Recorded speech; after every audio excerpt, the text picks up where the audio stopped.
আমি বানাবো dry chilli ফুলকপি। তার জন্য প্রথমে আমি ফুলকপিগুলো টুকরো করে কেটে নিয়েছি, সাথে কেটে নিয়েছি পেঁয়াজ কুচি, আদা রসুন কুচি আর ধনেপাতা কুচি। আর একটা বাটিতে আমি একটা ব্যাটার বানিয়ে নিচ্ছি। তার জন্য তার মধ্যে দিয়ে দিচ্ছি 3.5 চামচের মতো বেসন, 2 চামচ কর্নফ্লাওয়ার, স্বাদ মতো লবণ, হলুদ, লঙ্কার গুঁড়ো, 2টো ডিম ভালো করে ফেটিয়ে আমি একটা এরকম ব্যাটার বানিয়ে নিচ্ছি। এটা ভালো করে গরম করে এতে দিয়ে দিচ্ছি সাদা তেল। তেলটা ভালো করে গরম হয়ে যাওয়ার পরে ফুলকপিগুলো এই ব্যাটারের মধ্যে ভালো করে চুবিয়ে আমি বড়ার আকারে ভেজে নিচ্ছি।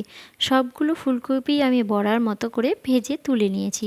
এরপর কড়াইতে আরও কিছুটা সাদা তেল দিয়ে এতে দিয়ে দিচ্ছি রসুন কুচি, আদা কুচি, পেঁয়াজ কুচি, সাথে দেবো স্বাদ মতো লবণ, হলুদ, লঙ্কার গুঁড়ো, কিছুটা পরিমাণ চিনি, আরও দিয়ে দিচ্ছি সয়া সস, ভিনেগার আর টমেটো সসও। কিছু ভালো করে কড়াইতে নেড়ে চেড়ে এতে দিয়ে দেবো 2 বাটির মতো জলও। এরপর ফুলকপির বড়াগুলো ছেড়ে দিয়ে আরও কিছুটা জল দিয়ে ঢেকে রাখবো 5 মিনিটের মতো। এরপর ঢাকা তুলে আমি এতে দিয়ে দিচ্ছি জলে গুলে রাখা কর্নফ্লাওয়ার আর সাথেই দিয়ে দেবো 4-5টা চেরা কাঁচা লঙ্কাও। ব্যাস, গরম গরম রেডি হয়ে গেল ড্রাই চিলি ফুলকপি।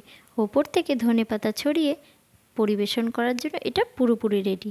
সাধারণত এটা রুটি পরোটার সাথেই বেশি ভালো লাগে, তবে ভাতের সাথেও খুব একটা মন্দ লাগে না। Tata, bye bye.